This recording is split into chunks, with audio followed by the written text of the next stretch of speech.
안녕하세요. 이번 시간부터는 머신러닝을 돌려볼 텐데 사이클런을 활용해서 로지스틱 리그레션을 돌려보았습니다. 총 4개의 피처를 사용했고 클래스는 수익률, 바이너리 클래시피케이션을 하려고 1과 0으로 구분했습니다. 수익을 봤다면 1, 수익을 못 봤다면, 그러니까 손실을 봤다면 0입니다. 그렇게 해서 로지스틱을 돌리기 전에 트레인 테스트 스플릿을 해줘야 되는데요. 여기 보면은 랜덤 스테이트라고 42로 설정을 해주었습니다. 랜덤 스테이트는 무엇이냐? 셔플링을 컨트롤 해주는 겁니다. 우리가 데이터를 섞잖아요. 그것을 고정시켜 주는 겁니다. 만약에 랜덤 스테이트라는 것을 입력해주지 않았다면 디폴트 값은 넌이거든요.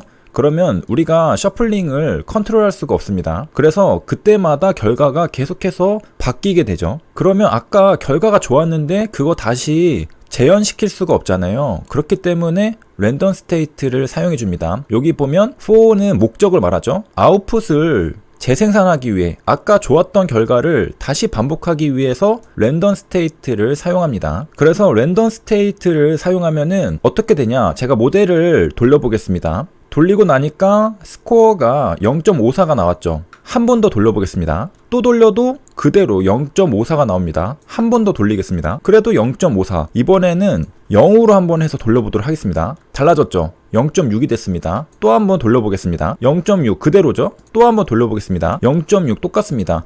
그럼 아까 0.54였던 결과를 다시 재현시키고 싶다. 그럼 42.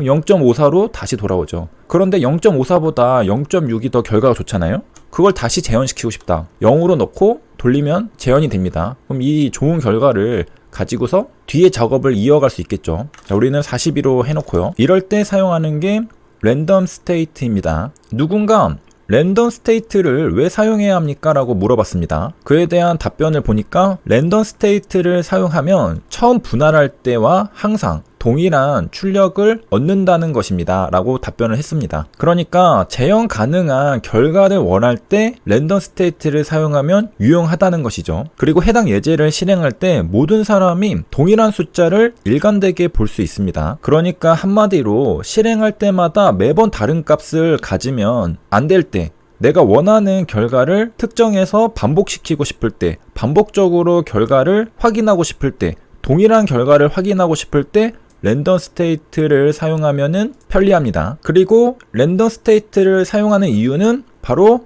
가장 정확한 모델을 제공할 수 있는 최상의 랜덤 스테이트 값을 찾기 위해서죠. 0도 해보고 1도 해보고 2도 해보고 했는데 가장 좋은 결과를 도출하는 랜덤 스테이트를 찾아내면 그걸로 모델을 학습시키면 되겠죠. 아까 우리의 예시에서는 랜덤 스테이트 42보다는 랜덤 스테이트 0으로 넣었을 때 스코어가 0.6으로 더 높아졌었죠. 그러면 우리는 랜덤 스테이트를 0으로 해서 모델을 학습시키면 조금 더 좋은 결과를 얻을 수 있을 겁니다. 조금 더 좋은 정확도를 얻을 수 있다는 거죠. 그러니까 랜덤 스테이트 값은 모델의 품질, 퀄리티에 상당한 영향을 미칠 수 있다는 것입니다. 다시 모델로 돌아와서 이제 스코어를 보면 스코어는 0.54니까 그냥 동전 던지기 수준이라는 걸 알 수 있습니다. 이걸로 투자를 할 수는 없겠죠. 참으로 안타까운 결과입니다. 하지만 여기서 끝이 아니라 개선할 수 있는 점들이 굉장히 많이 있고, 그리고 우리는 로지스틱이 못하는 것들을 딥러닝을 통해서도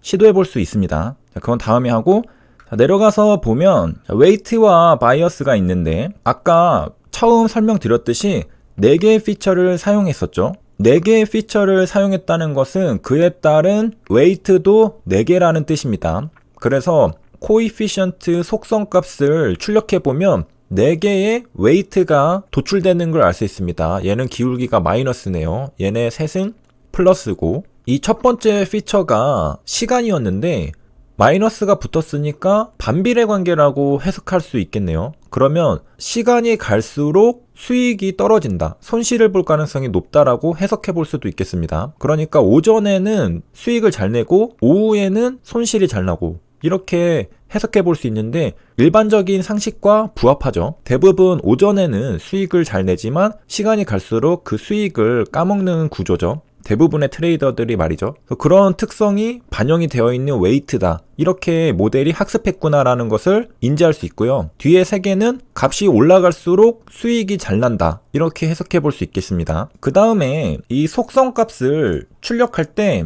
뒤에 밑줄을 붙이는 게 이상하게 보일 수도 있는데, 이것은 훈련 데이터에서 얻은 속성은 끝에 밑줄을 그어서 구분한다고 합니다. 사용자가 지정한 속성과 훈련 데이터로부터 도출해낸 속성을 구분하기 위해서 이렇게 밑줄을 그어 놓는다고 합니다. 이 웨이트와 바이어스는 사용자가 직접 입력한 파라미터가 아니죠. 이 해당 파라미터들은 모델이 학습한 파라미터입니다. 데이터로부터 모델이 학습한 파라미터죠. 그렇기 때문에 모델이 학습하기 전에는 이니셜라이즈 된 값이었겠죠. 그리고 학습한 결과 이렇게 숫자가 나오게 된 건데, 사용자가 지정한 속성 값과 모델이 학습한 속성 값을 분류하기 위해, 구분하기 위해, 헷갈리지 않기 위해 밑줄을 그어서 구분을 해준 것입니다.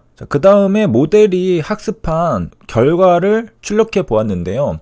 훈련 세트의 점수는 0.58, 테스트 세트 점수는 0.54였습니다. 우리가 위에서 본 스코어가 테스트 결과에 대한 스코어죠. 여기에 점을 제가 빼먹고 했는데, 점을 넣고서 실행시키면 소수점 2자리까지 나오는 걸 알 수 있습니다. 자, 이거를 만약에 지우고서 하면은 길게 이렇게 나오죠. 그런데 .2라고 하면 2자리만 나옵니다. 이 2라는 게 소수점 2자리를 의미하구나라는 걸 눈치챌 수 있습니다. 예제를 보면 이해가 쉬운데요.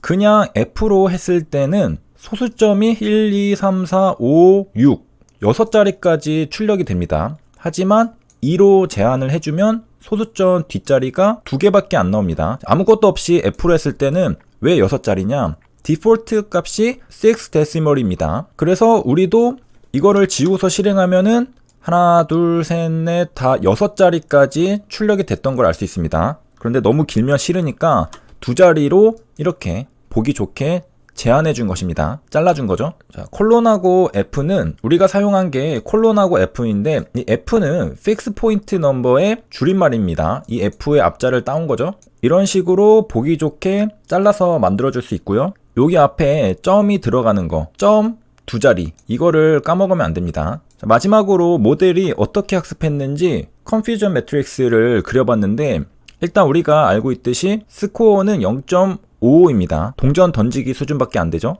자, 어떤 식으로 예측을 했느냐? 그냥 0으로 예측을 했습니다. 제가 손익비가 조금 더 높기 때문에 승률이 전체 데이터로 하면 50%보다 좀 떨어지는데, 그래서 그냥 다 손실로 예측을 해버렸습니다. 그래도 절반 이상의 정확도는 확보할 수 있다고 모델이 판단한 거죠. 그래서 그냥 전부 다 손실로 예상하니까 그 중에 손실인 게 더 많겠죠. 50% 이상이니까. 그래서 18개를 맞췄습니다. 그래서 50% 이상의 스코어를 확보한 거죠. 이런 식으로 모델 입장에서는 굉장히 영리하고 편하게, 그냥 편하게 학습을 한 겁니다. 그냥 1로 예측을 아예 안 하고 전부 다 0으로 예측을 해버리니까 액츄얼 라벨이 0인 경우가 많으니까 그냥 정확도는 일단 50보다는 높아지게 되는 겁니다. 근데 이렇게 예측하는 걸 바라지 않죠. 왜냐?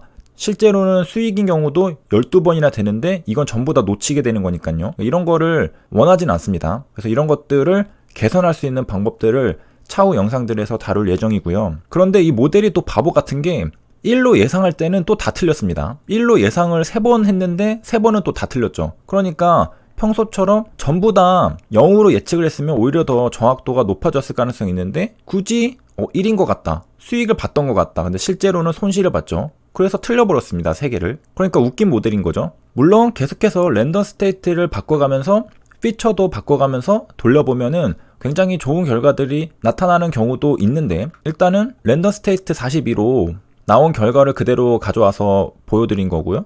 우리가 이제 앞으로 해야 될 것은 이쪽의 숫자를 늘리고, 여기는 딱히 뭘 안 해도 높을 것 같죠. 그리고 이쪽의 숫자를 높여줘야 됩니다. 여기 숫자와 여기 숫자가 높아져야 되고, 여기랑 여기는 0에 수렴해야 됩니다. 그렇게 모델을 개선시켜 나가면 되고, 로지스틱 리그레이션의 단점들이 있거든요. 그래서 어쩔 수 없이 맞추고 싶어도 못 맞추는 경우가 있습니다. 예를 들어 저 같은 경우에는 시간을 앞과 뒤쪽을 양쪽 다 잘라줘야 되는데 XOR 문제처럼 그런 걸 제대로 학습을 못할 수가 있거든요. 그래서 맞추고 싶어도 로지스틱 리그레이션 모델 자체, 알고리즘 자체의 한계로 인해서 못 맞출 수가 있습니다. 그럴 경우에 이제 딥러닝으로 넘어가야 되는데 딥러닝에서는 또 어떤 결과가 나오는지 궁금하죠. 또 해볼 것이고요.